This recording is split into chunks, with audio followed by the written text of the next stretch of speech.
The hearing room in the Rayburn House office building was colder than a morgue, a temperature deliberately set to keep the sweat off the brows of nervous witnesses.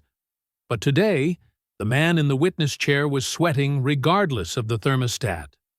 Adam Schiff, the former chairman of the House Intelligence Committee and current senatorial hopeful, sat with his hands clasped tightly on the table. He wore his standard-issue dark suit, his face set in a mask of indignation. To his left sat a phalanx of lawyers from the D.C. firm Perkins Coie. To his right, the empty chair where his credibility used to sit. Opposite him, pacing the floor like a tiger circling a trapped gazelle, was Pam Bondi. Bondi didn't look like a politician today. She looked like what she was, a career prosecutor who had put murderers on death row. She wore a sharp cream blazer that stood out against the dark wood of the hearing room. She carried no notes, only a single thick transcript binder held loosely in her left hand. The room was packed. The tension was palpable.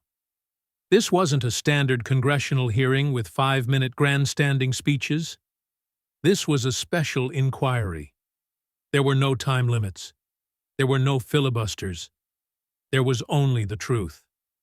"Mr. Schiff," Bondi began, her voice echoing slightly in the silence. She didn't shout. She didn't need to. Her voice had the terrifying calm of a hurricane eye.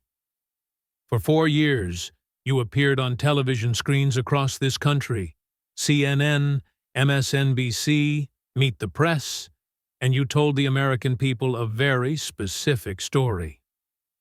Bondi stopped pacing and leaned against the edge of the witness table, invading his personal space just enough to be uncomfortable. "You told them you had seen the evidence. You told them, and I quote, that there was ample evidence of collusion in plain sight. You told them that the President of the United States was a Russian asset." Bondi opened the binder. The snap of the 3 rings opening sounded like a gunshot.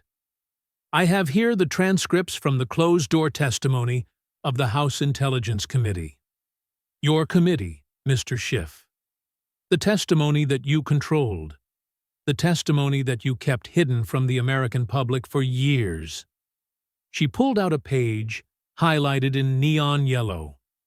"This is the testimony of James Clapper, Obama's Director of National Intelligence.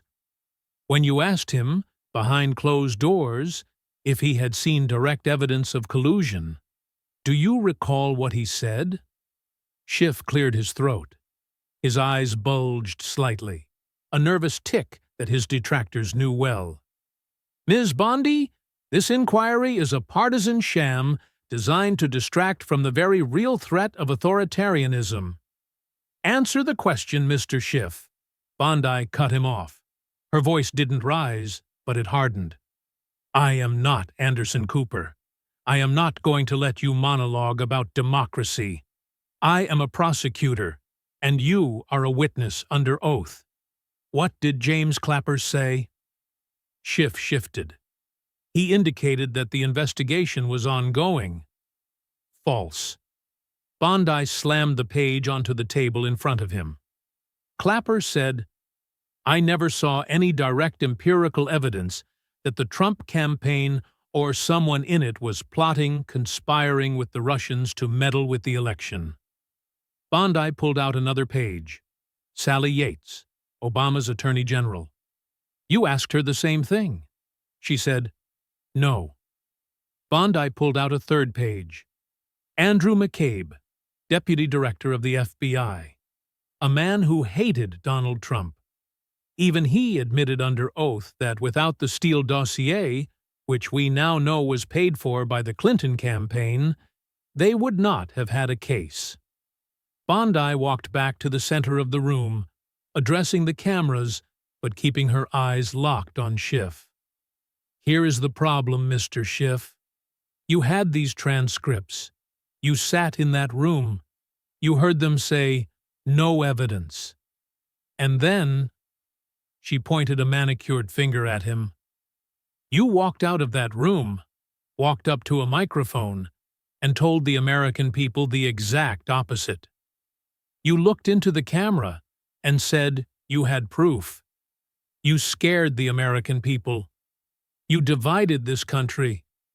You convinced half the nation that their president was a traitor. So, my first question is a simple one. Bondi leaned in. When you told the world you had evidence in plain sight that the intelligence directors didn't have, were you lying? Or were you hallucinating? Schiff's face turned a mottled shade of red. I was synthesizing the totality of the circumstances, the meetings at Trump Tower, the synthesizing. Bondi laughed, a dry, humorless sound. In the legal world, Mr. Schiff, we call that fabricating. You weren't a chairman of an intelligence committee. You were a screenwriter, and you wrote a fiction that tore this country apart. But today, Bondi said, closing the binder, we aren't critiquing your screenplay. We are auditing your bill. Because your lies didn't just hurt feelings. They cost this country $32 million in the Mueller investigation. They paralyzed the government. They destroyed lives. And today, Mr. Schiff, the bill is due. Analytical expansion, the disconnect between public and private. This opening section establishes the core theme of the drama, the tale of two Schiffs. The TV Schiff, the persona he presented to the public, confident, knowledgeable, possessing secret smoking gun evidence that he couldn't quite reveal yet, but assured everyone existed.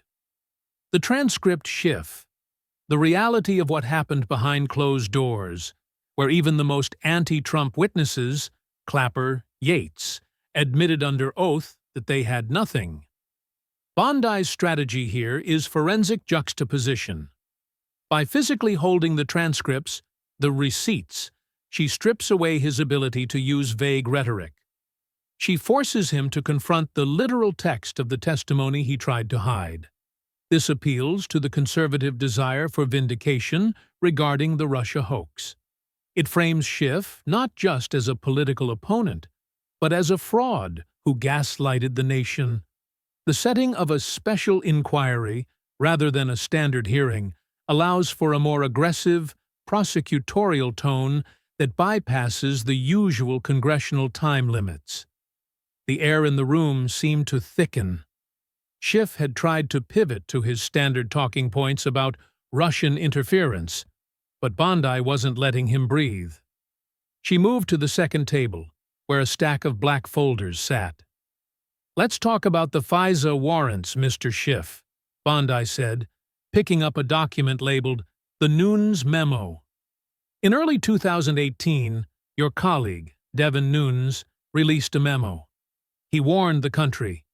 He said the FBI used unverified opposition research, the Steele dossier, to spy on an American citizen, Carter Page. Bondi held up the memo. When this came out, you went on a media blitz. You called it brainwashing. You said it was riddled with distortions. You claimed the FBI did not rely on the Steele dossier. You even wrote your own memo, the Schiff memo. Bondi picked up a document highlighted in blue. In your memo, you stated unequivocally that the DOJ did not rely on the Steele dossier for the warrant. You mocked the idea. You called anyone who believed it a conspiracy theorist. Bondi paused, looking at the press gallery. But then, the Inspector General's report came out. She dropped the Schiff memo into a trash can next to the desk. It landed with a rustle that sounded like a surrender. Inspector General Horowitz found 17 significant errors and omissions in the FISA applications. He confirmed that the Steele dossier was central and essential to the warrant. Without it, there was no probable cause. Bondi turned back to Schiff. You sat on the Gang of Eight. You had access to the raw intelligence. You knew the dossier was funded by the DNC. You knew the FBI had fired Christopher Steele for lying. And yet, You wrote a memo telling the American people that everything was fine. Mr. Schiff, you didn't just get it wrong. You covered up illegal surveillance, Schiff interjected, his voice rising. I was protecting the sources and methods of our intelligence community. The Republicans were trying to out agents. You were protecting your narrative, Bondi shot back. Let's look at source primary subsource, Igor Danchenko. Bondi pulled out a photo of Danchenko. The FBI interviewed him in 2017. He told them the dossier was garbage. He said it was bar talk. He said he made most of it up over beers. You knew this, Mr. Schiff. The FBI knew this. But when you renewed the warrant to spy on Carter Page, you didn't tell the court that the source had debunked his own info. You kept spying. Do you know what we call that in Florida, Adam? Bondi asked, her voice dropping to a whisper. We call that perjury. We call that fraud upon the court. You let an innocent American citizen be dragged through the mud, called a traitor, and spied on by his own government, all to keep your Russia hoax alive. You destroyed Carter Page's life. Bondi leaned over the table, her eyes drilling into him. Does that keep you up at night? Or is destroying innocent people just collateral damage in your war against Donald Trump? Schiff straightened his tie, looking down his nose at her. Carter Page was meeting with Russians. My concern was the national security of the United States, not the feelings of a Trump lackey. And there it is, Bondi said, turning to the cameras. The arrogance. The belief that because you are saving democracy, you are allowed to destroy the civil liberties of anyone you don't like. You aren't a guardian of democracy, Mr. Schiff. You are the very authoritarian you claim to fear. You used the FBI as your personal opposition research firm. And when Devin Nunes tried to warn us, you smeared him. History has vindicated Devin Nunes, Bondi said, and history has branded you a liar. Analytical expansion, the reversal of the narrative. This section deconstructs the FISA abuse scandal. The duel of the memos. By physically trashing the Schiff memo, Bondi symbolizes the total collapse of his credibility on this issue. The IG report is the ultimate arbiter here. It proved Nunes right and Schiff wrong. The bar talk revelation, bringing up Danchenko, is crucial. It simplifies the complex legal issue into a relatable concept. The intelligence was just drunk gossip. By proving Schiff knew this and hid it, Bondi moves the charge from incompetence to malice. The human cost, focusing on Carter Page, personalizes the scandal. It's not just about paperwork, it's about an American citizen having his rights violated. Schiff's dismissive response, Trump lackey, reinforces his elitism and lack of empathy, playing perfectly into the deep state villain archetype. Bondi didn't let the momentum fade. She signaled to an aide who placed a large calendar on an easel. Let's move to 2019, Bondi said. The Ukraine impeachment. The impeachment that started with a whistleblower. A brave, anonymous soul who just couldn't stay silent. That was the story you told, wasn't it, Mr. Schiff? Schiff nodded stiffly. A patriot came forward to report a shaking down of a foreign leader. A patriot, Bondi repeated. She pointed to a date on the calendar. September 17th, 2019. On this day, you went on MSNBC. Morning, Joe. A friendly audience. And you were asked a direct question. Have you heard from the whistleblower? Bondi played a clip on the monitors. Schiff, on video. We have not spoken directly with the whistleblower. Bondi paused the video. We have not spoken directly. She turned to Schiff. That was a lie, wasn't it? Schiff blinked. My staff had been contacted for procedural guidance. I was speaking about myself personally." "Stop parsing words," Bondi snapped. "The Washington Post, hardly a right-wing rag, gave you 4 Pinocchios for that claim." 4. Because the truth came out later. The whistleblower didn't just go to the Inspector General. He came to you first. Bondi drew a red line on the calendar, connecting dates. August 2019. Before the complaint was even filed. The whistleblower meets with your staff. A staff member who, coincidentally, worked with you at the White House under Obama. You didn't just receive a complaint, Mr. Schiff. You coached it. You helped write it. You told him how to frame it. You realized that hearsay wouldn't be enough, so you helped him draft a legal document to trigger an investigation. "This wasn't oversight," Bondi said, her voice dripping with disdain. "This was a setup. You knew exactly who the whistleblower was. You knew his bias. You knew he had worked with Joe Biden. But when you held your hearings, when Republicans asked to subpoena the whistleblower to ask about his bias, you shut it down. You said, 'I do not know who the whistleblower is.'" Bondi leaned in close. "You lied to Congress. You lied to the American people. You protected a partisan operative because he was the triggerman for your political hit job, and you call that protecting democracy? You deprived the President of the United States of his due process right to face his accuser. Why? Because if we saw the accuser, if we saw his connections to you, the whole game would have been up." Schiff's face was tight. "Statutory protections regarding anonymity are absolute. I was following the law." "You were hiding the conspiracy," Bondi countered. "You coordinated with the whistleblower. You waited until the perfect moment, and then you pretended to be surprised when the complaint landed on your desk. It was theater, Adam.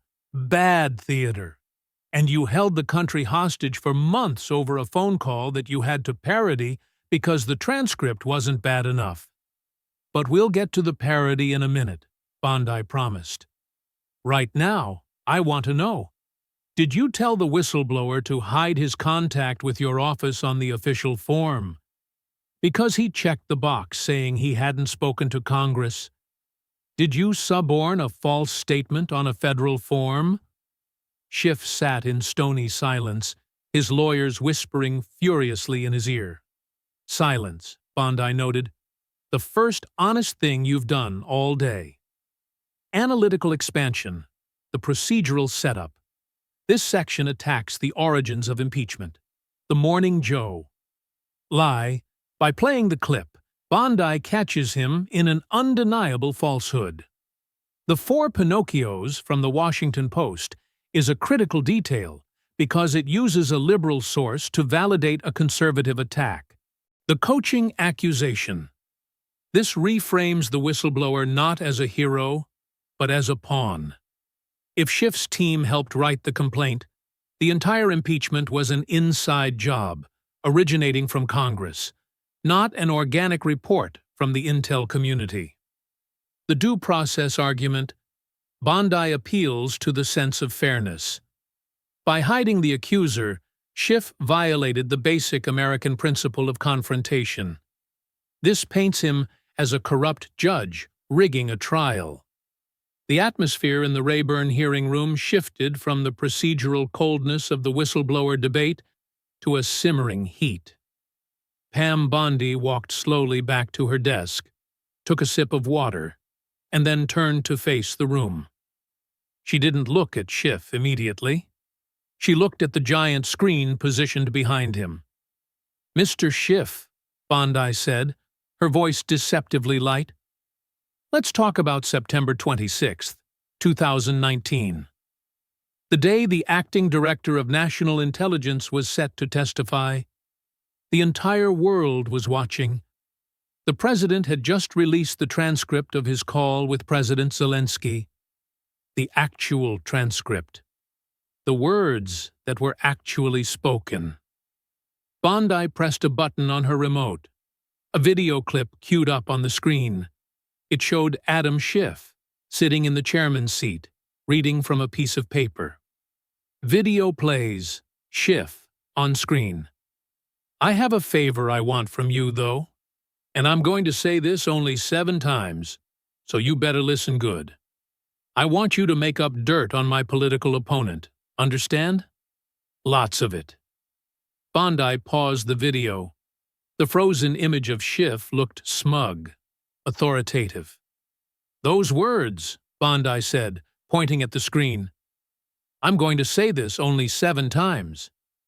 Make up dirt." She turned to Schiff, her eyes narrowing. "Where are those words in the official transcript, Mr. Schiff?" Schiff adjusted his glasses, looking annoyed. "Ms. Bondi, as I stated at the time, that was a parody. I was outlining the essence of the president's shakedown in a way the American people could understand. It was characterization." "A parody?" Bondi repeated, the word dripping with venom. "You were the chairman of the House Intelligence Committee. You were presiding over a hearing to impeach a sitting president. And you decided to open that hearing with a comedy routine? But it wasn't comedy, was it?"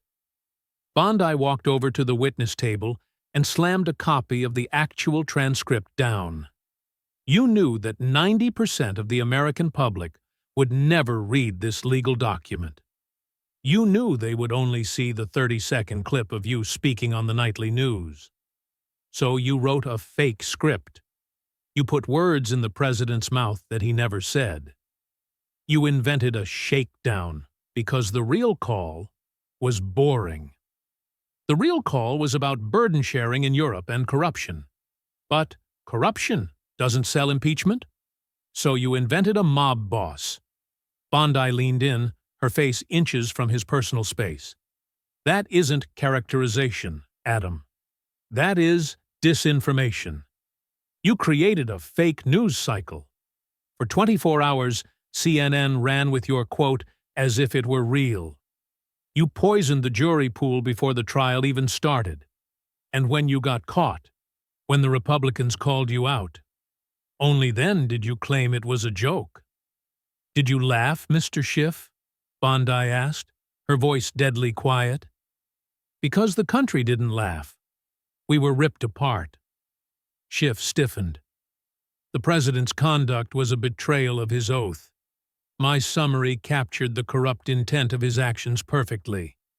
I will not apologize for speaking the truth about his corruption." "You spoke a lie to prove a truth?" Bondi countered instantly. "That is the logic of a tyrant." "Let's look at the Shokin investigation," Bondi said, pivoting seamlessly. In that same call, Trump mentioned the prosecutor, Victor Shokin, who was fired after Joe Biden threatened to withhold $1 billion in aid. You claimed Trump was chasing a conspiracy theory. Bondi pulled out a document from the FBI FD 1023 file. But we now know, thanks to the FBI documents you tried to bury, that there were credible allegations of bribery involving the Bidens and Burisma. Trump was asking about real corruption, but you couldn't let that come out. So you made up a story about dirt. You projected, Mr. Schiff. You accused the president of doing exactly what you were doing, manufacturing a narrative to destroy a political opponent. Bondi walked back to her podium. "You know, in a court of law, if a prosecutor fabricates evidence during his opening statement, he gets disbarred. He goes to jail. But in Congress, you get a book deal. You treated the Intelligence Committee like a writer's room for a Hollywood drama. And the cost of your ticket was the truth. Analytical expansion. The manufacturing of consensus. This section deconstructs the strategy of sound bites. The parody. Defense. Bondi attacks Schiff's strongest defense, that he was just joking, summarizing. She reframes it as malicious manipulation. By pointing out that the media treated it as fact, she exposes the symbiosis between Schiff and the press. The mob boss archetype. Schiff tried to frame Trump as a gangster. Bondi flips the script, framing Schiff as a fraudster who has to invent crimes because the real ones don't exist. The projection argument. By bringing up the Biden-Burisma context, Bondi validates the original phone call. She argues that Trump was doing his job, investigating corruption, while Schiff was the one interfering in an election by covering it up. Bondi signaled to her team. A new stack of boards was brought out. These weren't transcripts. They were emails. "Mr. Schiff," Bondi said, her tone shifting from angry to icy. "You talk a lot about the Constitution. You claim to be its greatest defender. So let's talk about the First Amendment. The Twitter files." Schiff rolled his eyes visibly. "Oh, please. Conspiracy theories about moderation." "Not theories," Bondi snapped. "Receipts." She pointed to the first board. It was a screenshot of an email from Adam Schiff's office to Twitter executives. Text on screen. From Office of Reps Adam Schiff. To Twitter request, suspend the accounts of Paul Sperry. Bondi let the name hang there. Paul Sperry. He isn't a Russian bot. He isn't a terrorist. He is a journalist. An award-winning investigative journalist for real clear investigations. And why did you want him banned, Mr. Schiff? Because he was writing stories about the whistleblower. He was connecting the dots between your office and the complaint. Bondi walked over to the board and tapped the email with her pen. You use the power of your office, the power of the United States government, to demand the censorship of a free press. You tried to silence a reporter because he was getting too close to the truth about your political operation. That is state action, Mr. Schiff.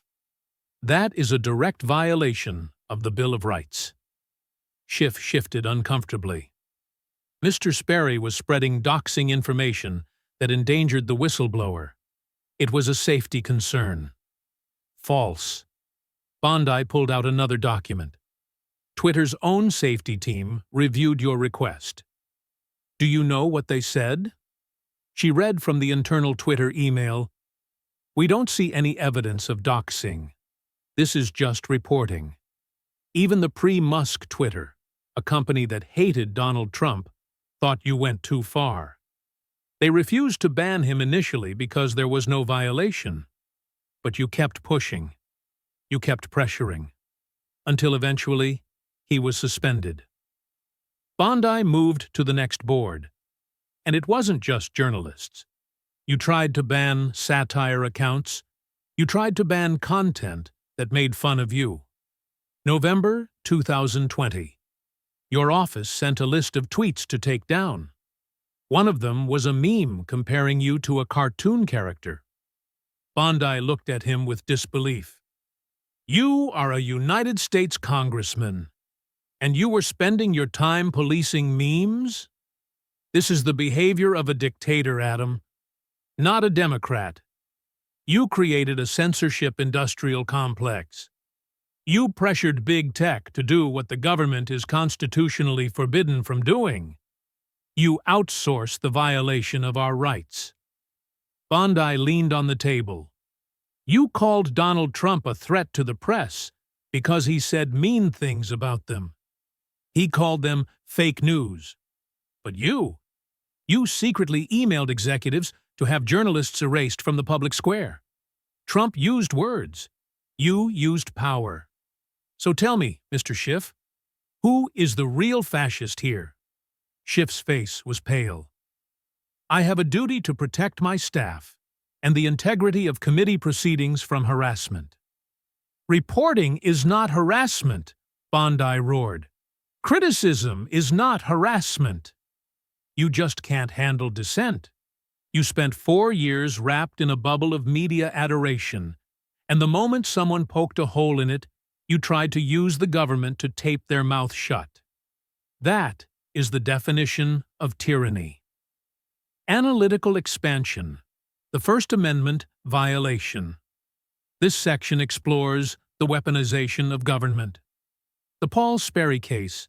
This is the smoking gun. Banning a journalist is the ultimate First Amendment sin. Bondi uses this to strip Schiff of his defender of the Constitution moral high ground. The state action argument. Bondi makes the legal argument that when a congressman asks a platform to ban someone, it's not a private company decision anymore. It's government censorship. The hypocrisy on press freedom. By contrasting Trump's rhetoric, mean tweets, with Schiff's actions, secret bans, Bondi effectively argues that Schiff is the actual danger to a free press. Bondi returned to her desk and picked up a gavel. She held it for a moment, weighing it in her hand, before setting it down with a deliberate clack. On June 21, 2023, Bondi said, "The House of Representatives did something it rarely does. It voted to censure you. You became only the 25th member in American history to be formally reprimanded by the House for misconduct. The resolution cited your falsehoods, misrepresentations, and abuse of sensitive information." Schiff straightened his spine, lifting his chin. "I wear that censure as a badge of honor. To be attacked by the MAGA Republicans who tried to overturn the election is the greatest compliment I could receive." Bondi smiled, but it was a cold, shark-like smile. "I knew you'd say that. A badge of honor. You went on TV that night and fundraised off of it. You told your donors, 'Look, they hate me. Send me money.' But let's talk about the part of the resolution that didn't pass, the part that scared you." Bondi opened a file marked Financials. The original resolution included a fine, $16 million. Do you know why that number was chosen, Mr. Schiff? Schiff remained silent, staring straight ahead. It was half of the cost of the Mueller investigation. $32 million of taxpayer money. Wasted. Chasing a ghost that you told us was real. You claim that censure is a badge of honor. I call it stolen valor. You are stealing the valor of a victim. You act like you are being persecuted for telling the truth, when in reality, you are being punished for lying. You misled the country into a multi-year investigation that paralyzed the government. We couldn't pass infrastructure. We couldn't secure the border. We couldn't fix the economy, because Washington was consumed by the fires you set. Bondi pointed to the gallery. There are people sitting in this room who can't afford groceries today. And you blew $32 million on a witch hunt. And when the House tried to make you pay for it, you cried victim. You have become a millionaire in public office, Mr. Schiff. You live in a different world than the people you serve. But the damage you did, we are all paying for that. You destroyed the credibility of the FBI. Half the country doesn't trust federal law enforcement anymore because they saw how you weaponized it. You destroyed the credibility of the media. People don't believe the news because they saw them parrot your lies for years. That is your legacy, Adam. Not a badge of honor. A scar. A scar on the face of American democracy that will take a generation to heal. Schiff finally spoke, his voice tight. The Mueller report resulted in 34 indictments. It found Russian interference. It was not a waste. Process crimes, Bondi countered. Lying to investigators about dates. Tax evasion from a decade ago. Not a single American was charged with conspiring with Russia to steal the election. 0. You promised us treason. You gave us tax evasion. And you charged us $32 million for the privilege. Analytical expansion. The cost of the lie. This section quantifies the damage. The monetary cost, Focusing on the $32 million makes the abstract Russia hoax tangible. It's taxpayer money that was burned. The badge of honor. Rebuttal. Schiff tries to spin the censure as a victory. Bondi destroys this frame by redefining it as arrogance. She argues that he isn't a martyr. He's a grifter, fundraising off his own disgrace. The institutional damage. The most powerful argument is the long-term cost, the loss of trust in the FBI and the media. Bondi frames Schiff as the architect of modern American division. Bondi walked to the final table. It was empty, save for one massive bound document. It was thick, heavy, and ominous. The Durham Report. For years, Bondi said, resting her hand on the report, you told us to wait. Wait for Mueller. Then it was, wait for the next witness. Well, the final word is in. Special Counsel John Durham. He spent 4 years reviewing how this investigation started, and his conclusions are devastating. Bondi opened the report to a bookmarked page, The Clinton Plan.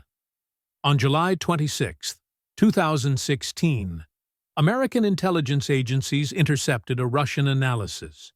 It claimed that Hillary Clinton had approved a plan to vilify Donald Trump by stirring up a scandal claiming interference by the Russian security service to distract from her email scandal.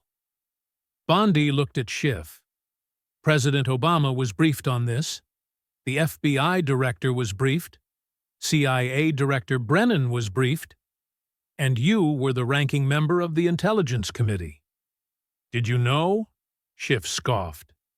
That was unverified Russian intelligence. It would be irresponsible to lend it credence. Irresponsible? Bondi laughed incredulously.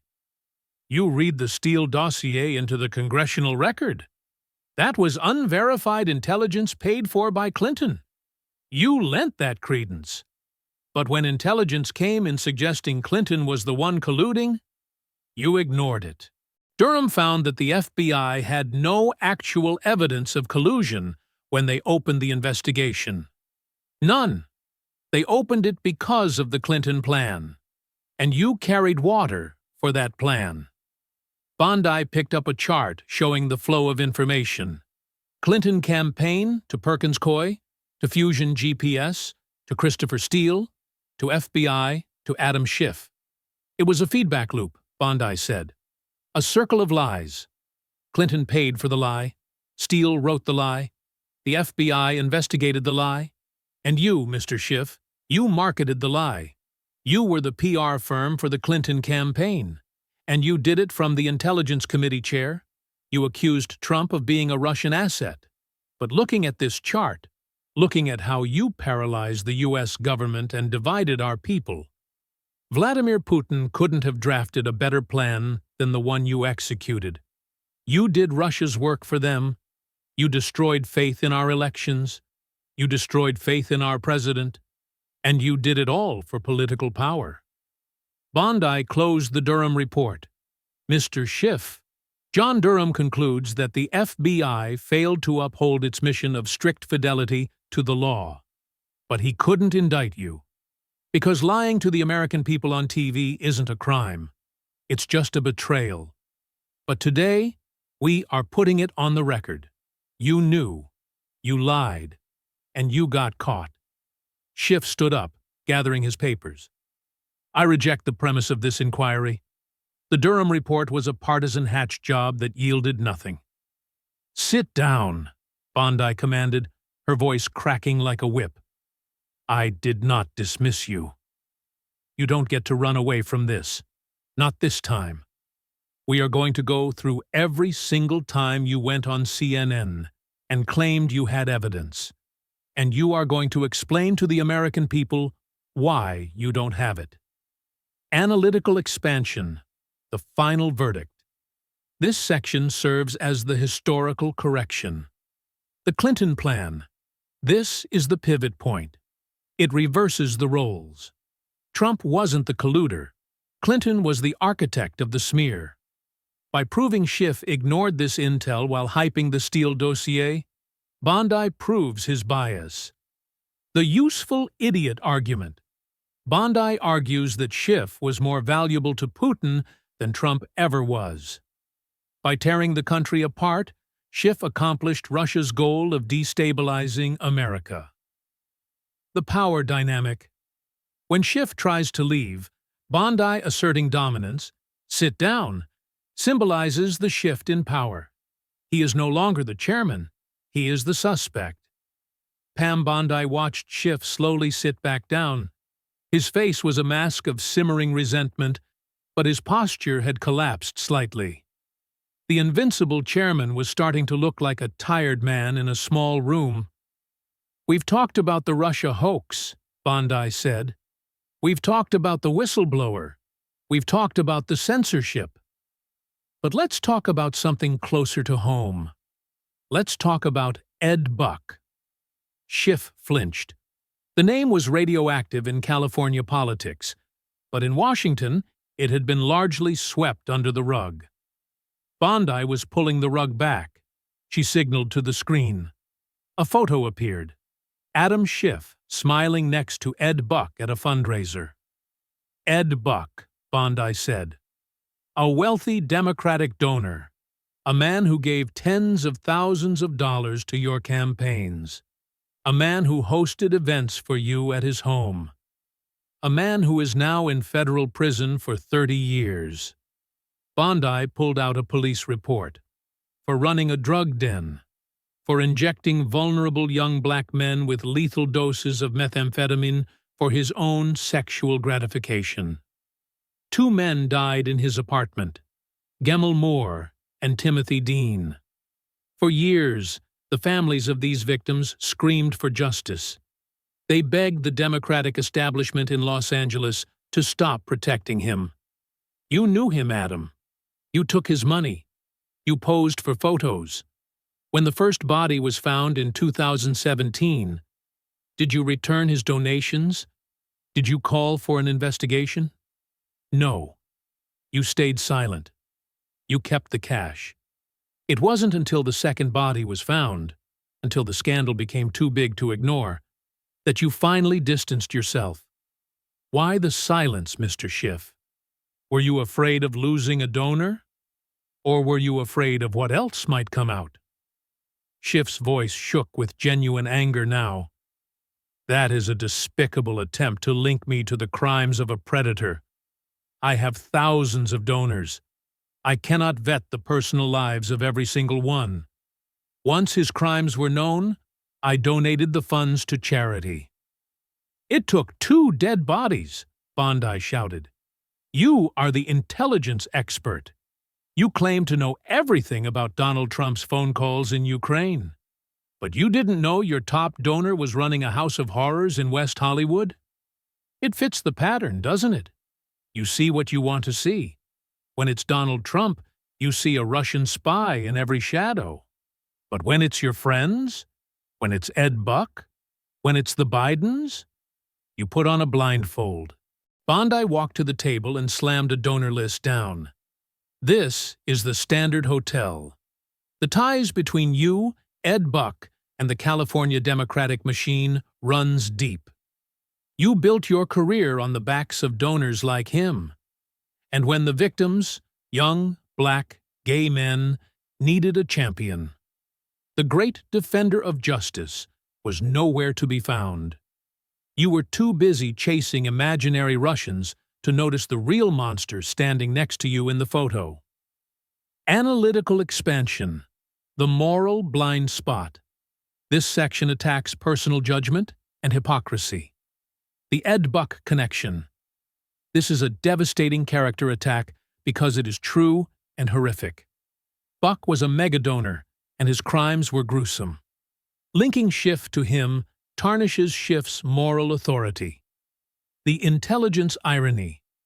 Bondi uses Schiff's own brand against him. If he is the master of intel who knows everything, how did he miss the predator in his own donor circle? It suggests either incompetence or complicity. The selective justice. This reinforces the theme that Schiff only cares about justice when it serves a political end. The victims of Ed Buck didn't help his narrative, so they were ignored. Bondi walked back to the center of the room. The folders were piled high on the desk. The transcripts, the memo, the emails, the donor list. A physical monument to corruption. She didn't look at her notes. She looked directly into the camera lens, addressing the American people. "We have sat here for hours," Bondi said quietly.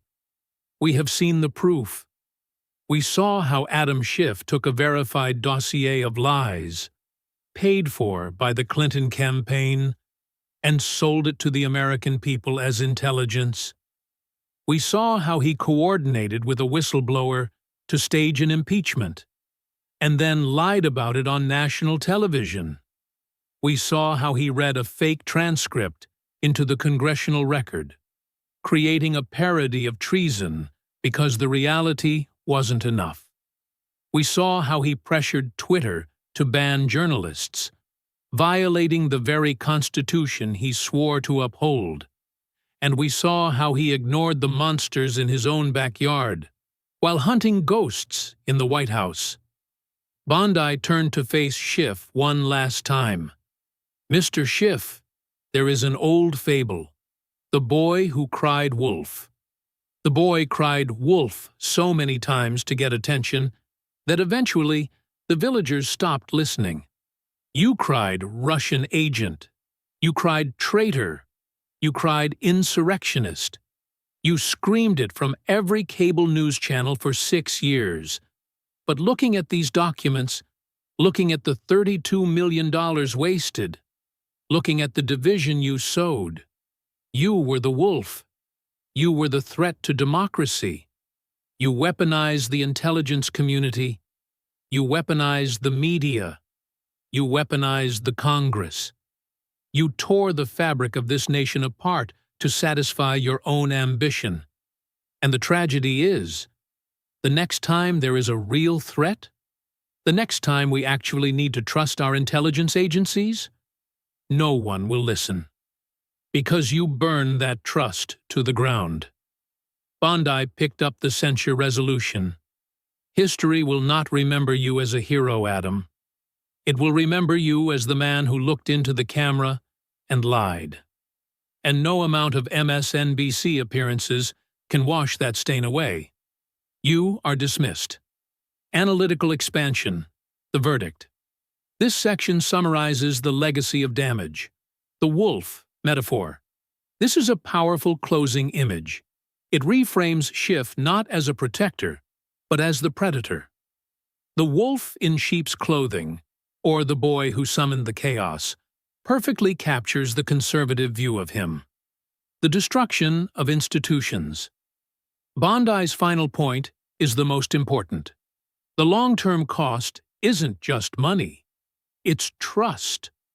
By proving that Schiff broke the system to get Trump, she argues that he broke it for everyone else too.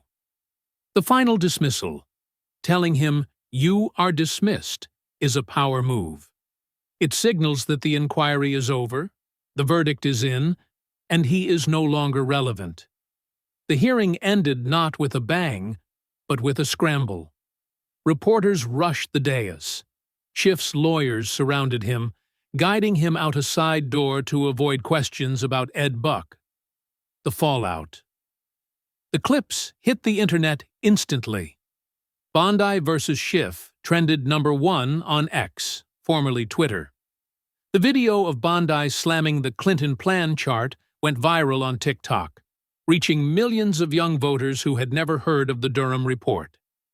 The parody clip was remixed into memes, mocking Schiff's credibility. The Senate race Adam Schiff was running for the U.S. Senate in California. He expected a coronation. He expected his resistance hero status to carry him to victory. But the hearing changed the atmosphere. His primary opponents, fellow Democrats, began to use Bondi's lines of attack. During a debate, Katie Porter asked him, "Did you really not know about Ed Buck? He won the primary, but he was damaged. He was no longer the golden boy. He was the old guard. The legacy of Pam Bondi. Pam Bondi walked out of the Rayburn building into the bright D.C. sunlight. A reporter stopped her. "Ms. Bondi, do you think he will face criminal charges?" Bondi put on her sunglasses. "That's up to the DOJ," she said. "But in the court of public opinion, he's already convicted. We proved that the Russia hoax wasn't a mistake. It was a weapon. And now we have disarmed it." She got into a waiting car. The final scene. In a quiet bar in Washington, a group of FBI agents watched the news recap. The TV showed the Clinton plan chart. One agent, an old-timer, shook his head. "About time," he muttered. "About damn time." The screen faded to black, leaving only the image of the censure resolution hanging in the air, a permanent mark on the record of Adam Schiff. If you believe the Russia hoax was a lie, if you believe accountability matters, and if you want to see the deep state dismantled, share this story.